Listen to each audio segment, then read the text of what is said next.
Jujur kadang ku tak sanggup menghadapi semua bebanku, menantikan jawaban, menolak untuk menyerah.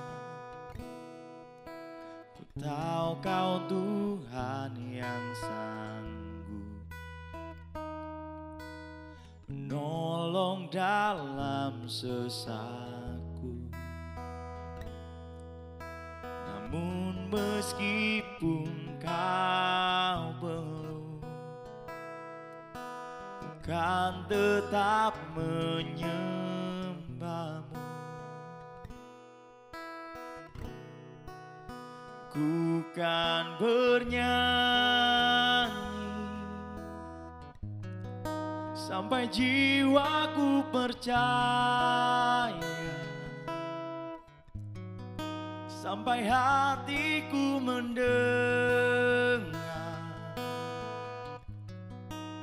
lagu pengharapan.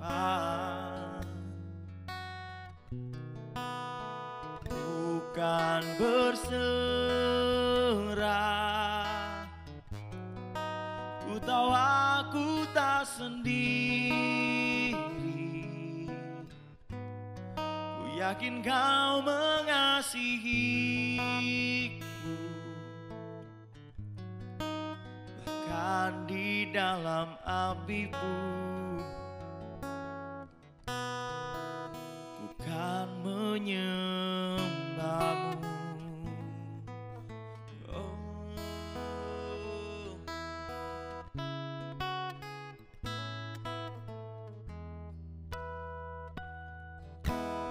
Jujur kadang ku tak sanggup menghadapi semua bebanku, menantikan jawaban, menolak untuk menyerah. Kau Tuhan yang sanggup menolong dalam sesaku. Namun meskipun Kau belum, ku kan tetap menyembah-Mu. Bukan bernyanyi sampai jiwaku percaya, sampai hatiku mendengar lagu pengharapan.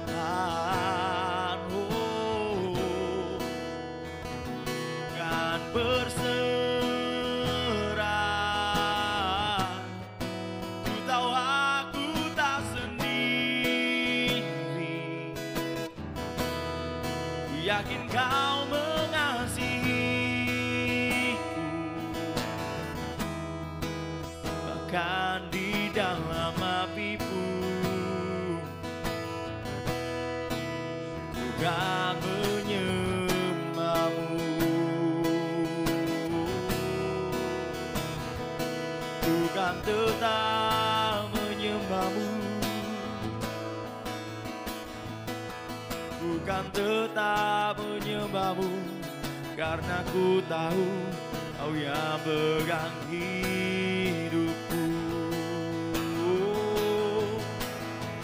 Ku yakin Kau selalu ada bersamaku. Ku kan terus percaya Kau selalu ada dalamku. Kau tak pernah tinggalkanku, tak pernah lepaskanku, Tuhan.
sampai jiwaku percaya, sampai hatiku mendengar lagu pengharapan.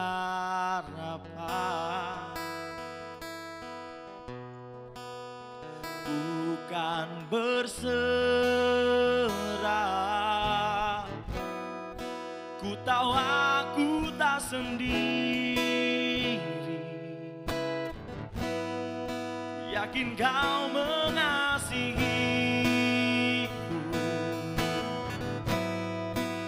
bahkan di dalam api pun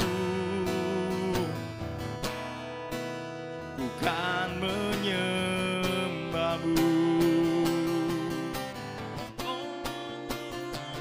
Bukan bernyanyi sampai jiwaku percaya, sampai hatiku mendengar lagu pengharapan. Ku kan berserah, ku tahu aku tak sendiri. Ku yakin kau mengasihiku, bahkan di dalam api pun ku kan menyembahmu. Oh, ku kan menyembahmu, Tuhan.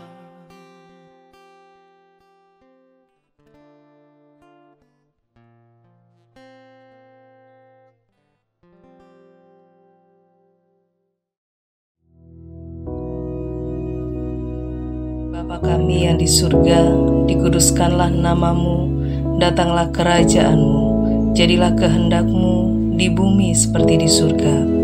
Berikanlah kami pada hari ini makanan kami yang secukupnya, dan ampunilah kami akan kesalahan kami, seperti kami juga mengampuni orang yang bersalah kepada kami.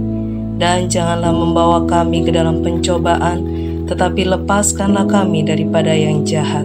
Karena Engkaulah yang empunya kerajaan dan kuasa dan kemuliaan sampai selama-lamanya. Amin.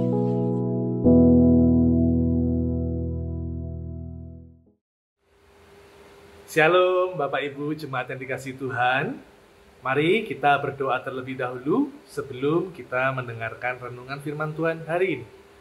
Tuhan Yesus, Engkau menolong kami untuk kami mengerti firman-Mu. Kami bukan hanya mendengar, tapi kami mentaati firman-Mu dengan setia. Roh Kudus yang menolong kami. Kami tidak mampu dengan kekuatan kami, tapi Roh Kudus, Engkau ada di pihak kami, menyertai kami, dan memampukan kami untuk melakukan firman-Mu. Terpujilah nama-Mu, dalam nama Tuhan Yesus. Haleluya. Amin. Puji Tuhan, saya beri judul renungan hari ini, mulutmu harimaumu. Nah, itu bukan sebuah kata-kata yang asing bagi kita.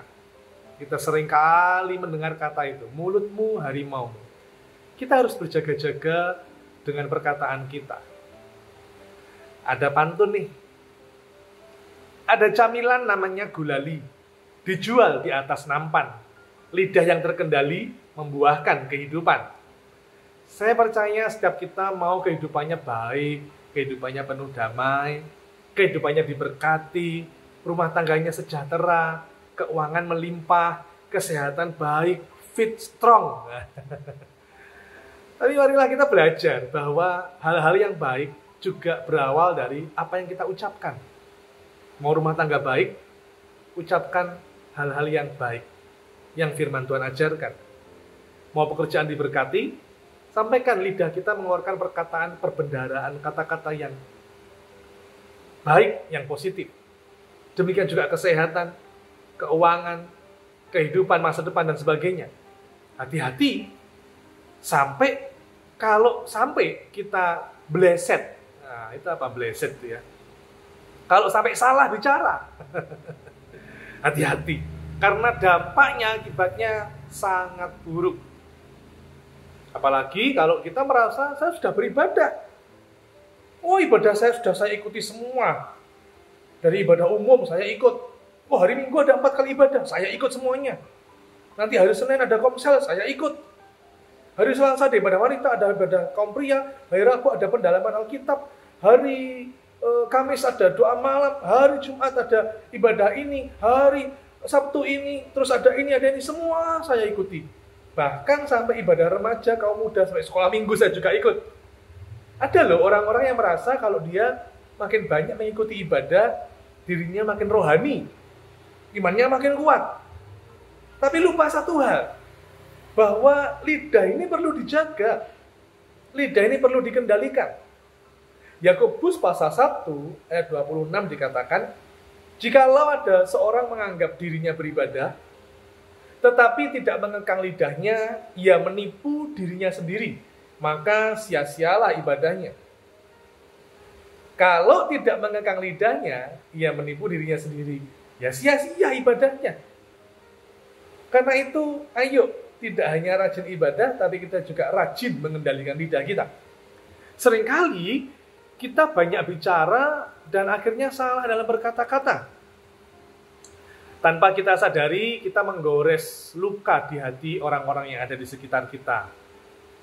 Kita menyakiti lewat perkataan, melukai secara verbal istri kita, suami, anak, tetangga, teman, rekan kerja, jemaat, pendeta, dan semuanya. Kenapa? Karena kita banyak bicara dan salah berkata-kata. Rumah tangga jadi rusak, persahabatan menjadi retak. Orang-orang yang dekat dengan kita akhirnya menjauh. Mengapa? Karena mulut kita kayak harimau. Mulut kita seperti harimau, mengerikan, menakutkan. Kita gegabah dalam berkata-kata. Apalagi waktu kita emosi, waktu kita marah, karena terjepit oleh situasi, kondisi, masalah yang demikian berat, lalu kita tidak bisa mengontrol emosi kita, dan mulailah berkata-kata yang buruk, yang negatif. Orang-orang sekitar kena akibatnya, dan mereka tersakiti. Saya pernah mendengar sebuah berita bagaimana seorang asisten rumah tangga atau karyawan, saya lupa, kalau udah asisten rumah tangga ya karyawan, berani nekat membunuh majikannya atau membunuh bosnya.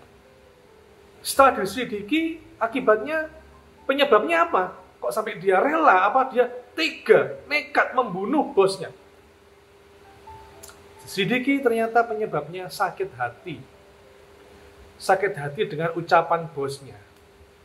Karena bosnya kalau mengumpat, memaki-maki dia, karyawan dimaki-maki, karyawan ini di hadapan karyawan yang lain. Wah, dikata-katai. Wah, terus semua binatang itu keluar pokoknya sudah dari mulutnya. Benar-benar direndahkan karyawan ini. Sampai akhirnya dia sakit hati, mulai ada dendam, ada amarah, tersimpan sedemikian lama seperti dinamit, tunggu, dan akhirnya meledak. Dia mencari waktu yang tepat dan membunuh bosnya. Kok bisa terjadi? Wah, itu salah itu, karena dia sakit hati, tidak boleh sakit hati. Kita selidiki dulu, kita tarik ke belakang. Jangan menyalahkan, tidak boleh sakit hati. Ya memang benar, tidak boleh sakit hati, tidak boleh amarah, tidak boleh dendam. Ya memang betul itu. Tapi di sisi yang lain ada penyebabnya. Karena perkataan yang menyakitkan, perkataan yang kasar, orang terluka secara verbal. Hati-hati. Memang tidak ada manusia yang sempurna, tidak ada. Semua kita pernah berbuat salah dalam perkataan. Yakobus pasal 3 ayat 2 dikatakan, barang siapa tidak bersalah dalam perkataannya, ia adalah orang sempurna.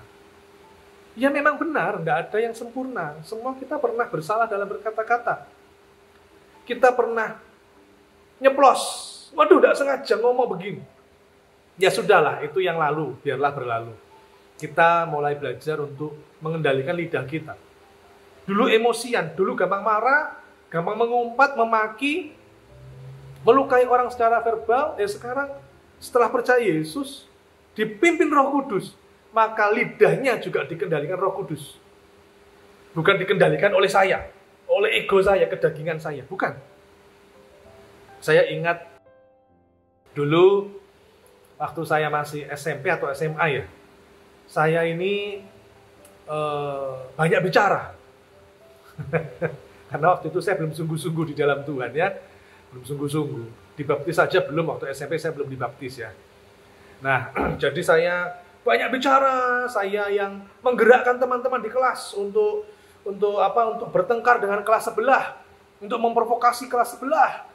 Saya menggerakkan teman-teman satu kelas untuk mencontek dan sebagainya. Wah, macam-macam pokoknya, macam-macam. Bahkan untuk melawan guru, untuk mengerjai guru, untuk nyontek dan sebagainya. Wah, pokoknya itu kacau itu ya. Ya itu dulu saya, waktu SMP banyak bicara ya. Sampai satu saat saya menuai dari apa yang saya tabur. Saya ceplos-ceplos, ya. Hingga satu saat waktu kami berkumpul, kami ada berapa orang ya, 5 atau berapa saya lupa, tapi yang pasti waktu itu siang menjelang sore. Pulang sekolah kami kumpul, kami ngobrol, lucu-lucu, bercanda. Lalu akhirnya tiba-tiba saya nyeplos sebuah kalimat yang kalau saya ingat sekarang, saya kenal Kristus. Saya bertanya dalam hati saya, kenapa waktu itu saya ngomong seperti itu? Sehingga sahabat saya marah. Dari sebuah percakapan, obrolan yang asik, akhirnya jadi panas. Jadi membara, menyala. Sampai kami hampir tonjok-tonjokan. Kalau saya pikir sekarang, mengapa saya waktu itu ngomong seperti itu? Ya, itulah orang yang belum dipimpin Roh Kudus. Belum dikuasai Roh Kudus, jadi omongannya kasar. Ya, omongannya kasar, sangat kasar. Saya kalau ingat itu menyesal. Ya, tapi ya sudah berlalu itu. Ya, nggak bisa diulang lagi, nggak bisa kita kembali ke masa lalu, gitu, nggak bisa. Tapi yang mau saya sampaikan adalah, setiap kita nggak ada yang sempurna. Kita pernah bersalah dalam perkataan. Yang pasti, kita mau hari ini dan seterusnya dipimpin Roh Kudus, dikuasai Roh Kudus. Mulut kita mengeluarkan perbendaharaan kata-kata yang baik, yang positif, yang membangun. Hati-hati, jangan banyak bicara. Saya punya pantun nih. Burung pipit tidak bersuara, terbang tinggi dilempar galah. Pikir dahulu sebelum bicara, banyak salah. Itu tepat seperti yang disampaikan oleh Amsal pasal 10 ayat 19. Di dalam banyak bicara pasti ada pelanggaran. Tetapi siapa yang menahan bibirnya berakal budi. Apakah kita punya akal budi? Yang punya harus menahan bibirnya, tidak sembarangan bicara. Semakin kita banyak bicara, semakin banyak risiko yang akan terjadi. Hal-hal yang buruk, risikonya akan makin banyak terjadi kalau kita makin banyak bicara. Dan tentu saja, karena banyak risiko, kita banyak bicara, ya kehidupannya pasti penuh dengan masalah. Mengundang banyak reaksi dari orang-orang sekitar, menimbulkan masalah baik hari ini maupun yang akan datang. Ingat, tabur tua itu tetap ada. Misalnya, kita sampaikan bicara hal yang buruk, mungkin tidak hari ini juga kita tuai. Tapi bisa jadi bulan depan, 2 bulan lagi, 1 tahun, 2 tahun lagi, bahkan kita bisa menuai di masa tua kita, bahkan anak, menantu, cucu bisa menuai dari apa ucapan kita. Jadi hati-hati dalam berbicara. Kalau mau keluarga diberkati, anak, cucu, menantu, keturunan kita diberkati, ucapkan kata-kata berkat dalam rumah tangga. Wah Pak, istri saya cerewet, bawel. Ganas istri saya Pak. Istrinya ganas. Wah, istri saya itu lebih. Kalau tadi judulnya mulutmu harimaumu, istri saya lebih dari harimau Pak. Aduh, bahaya ini ya. Tapi tetap firman Tuhan tidak berubah. Ucapkan kata-kata berkat. Istriku diberkati, mulutnya lemah lembut, lidahnya mengeluarkan pujian bagi Tuhan, hatinya menyembah Tuhan. Gitu. Istriku diberkati, mulutnya dan lidahnya dipakai untuk berdoa kepada Tuhan. Wah, harus diberkati setiap hari istrinya. Saya setiap hari saya doakan istri saya. Istri saya itu baik, ya. Wah, baik dia ya. Ya, sudah ada bandingnya lah. Orang bilang kecap nomor siji gitu ya. Ya, istri saya baik. Dan saya terus doakan dia supaya makin diurapi Tuhan, makin terjadi seperti dalam Amsal pasal 31 ya. Dia menjadi mami yang baik untuk anak-anakku dan sebagainya. Saya ucapkan kata-kata berkat. Dalam doa pribadi juga anak-anak saya doakan. Saya berkati lewat kata-kata iman, masa depan yang penuh harapan, anak-anak yang berhasil, sukses, terutama memuliakan Tuhan dan membanggakan keluarga. Itu saya doakan lewat ucapan. Saudara boleh silakan kalau ketemu istri saya atau anak-anak saya tanya ke istri saya, bagaimana Pak Bambang pernah tidak bicara kasar, mengutuk misalnya, memaki gitu. Silakan tanya. Pasti jawabannya tidak pernah satu kali pun. Coba tanya anak-anak saya, Papa pernah nggak mengutuk kamu atau memaki-maki kamu, bicara kasar sama kamu keluar kebun binatang gitu? Pernah nggak? Tidak pernah satu kali pun. Kalau marah pernah, saya mendisiplin anak saya, iya harus. Tapi tidak pernah keluar dari ucapan mulut bibir saya ini kata-kata yang buruk. Saya disiplin. Bahkan waktu anak saya mendapat nilai yang buruk, saya marah. Tapi saya bilang, ayo, anak Tuhan pasti pintar. Nilainya tidak seperti ini. Nilainya harus lebih meningkat. Saya dengan nada yang marah begitu ya, tapi nggak ada kata-kata kutuk keluar. Saya katakan, kamu pasti bisa. Kalau rajin, kamu pasti bisa. Tuhan menyertai kamu. Kamu pintar. Besok, ujian berikutnya, pasti dapat nilai yang lebih bagus. Nah, gitu. Sebaliknya, kita ini harus berhati-hati dalam berkata-kata. Kita emosi dengan istri, suami, atau pasangan kita. Waduh, tidak terkontrol. Marah semuanya keluar. Aduh, anak-anak dikutuk dan sebagainya. Waduh. Apalagi kalau sampai anaknya, Papa, Mama, waduh, kayaknya orang Kristen yang luar biasa, pengikut Kristus. Tapi ternyata, kok begitu di rumah dan sebagainya. Aduh, kita jadi batu sandungan. Siapapun kita berhadapan dengan orang tua, dengan mertua, dengan menantu.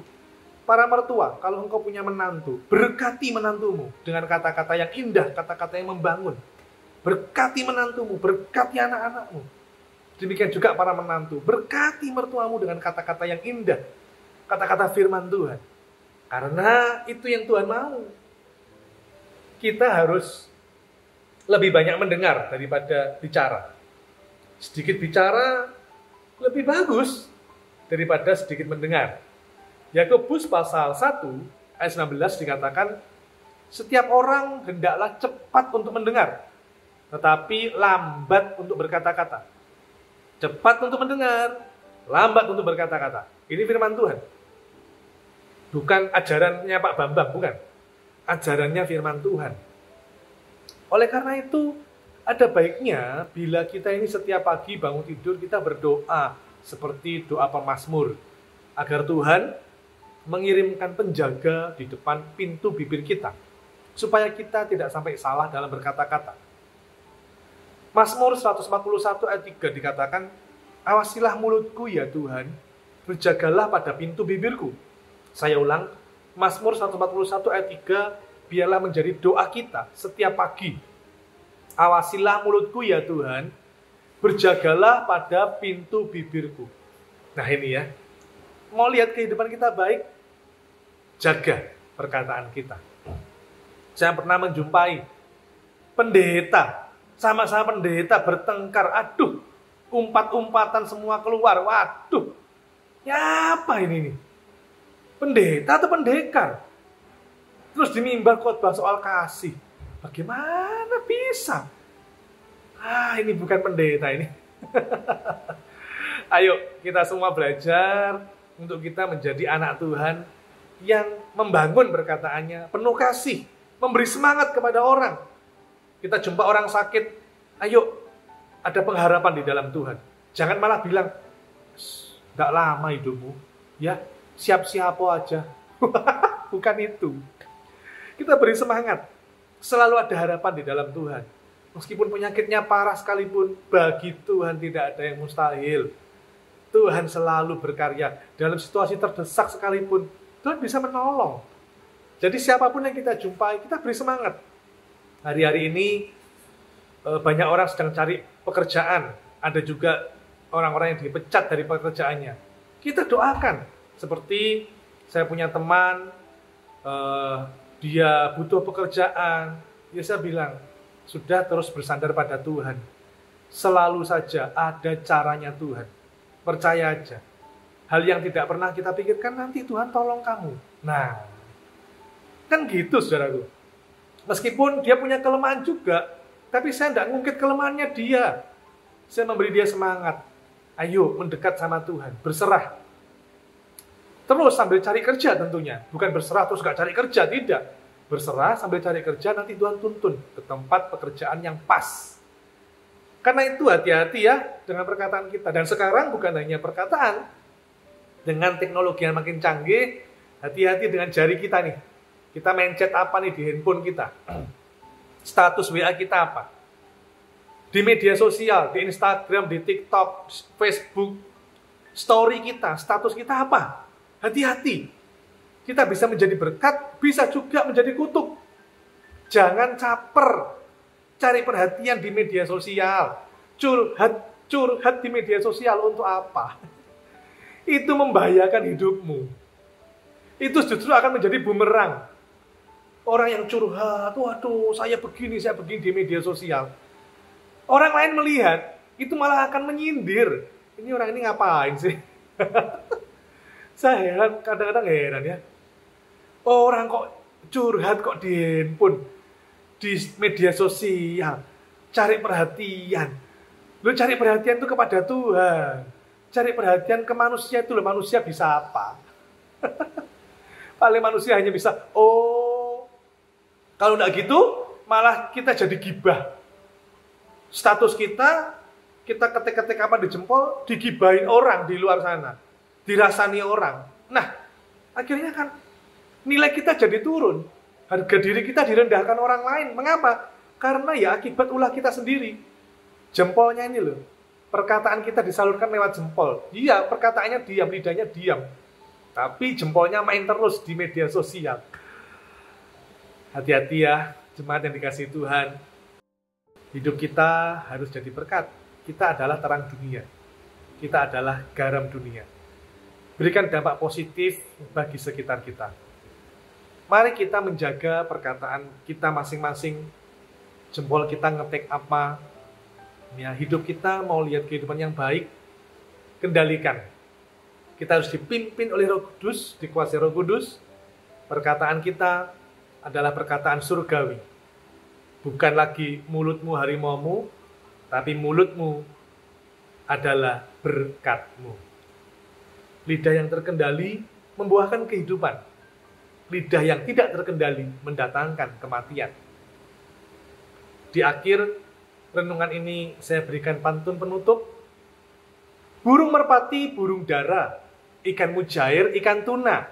Banyaklah diam, kurangi bicara. Sedikit bicara, tapi berguna. Mari kita berdoa. Terima kasih Tuhan Yesus. Kuasai bibir kami. Biar mulut kami, lidah kami adalah lidah yang diberkati Tuhan. Selalu mengeluarkan kata-kata yang penuh kasih, kata-kata yang membangun, kata-kata yang memberi semangat, kata-kata yang membawa orang makin dekat dengan Tuhan. Sehingga kehidupan kami akan melihat segala kebaikan, kemurahan, kemuliaan Tuhan terjadi dalam hidup kami. Terima kasih Tuhan. Dan biarlah sepanjang hari ini, sepanjang hidup kami, berkat-Mu, damai sejahtera-Mu, sukacita-Mu melimpah atas kami. Perlindungan-Mu turun atas kami. Engkau membentengi kami semua. Engkau sudah memberkati kami. Terpujilah nama-Mu. Dalam nama Tuhan Yesus. Haleluya. Amin.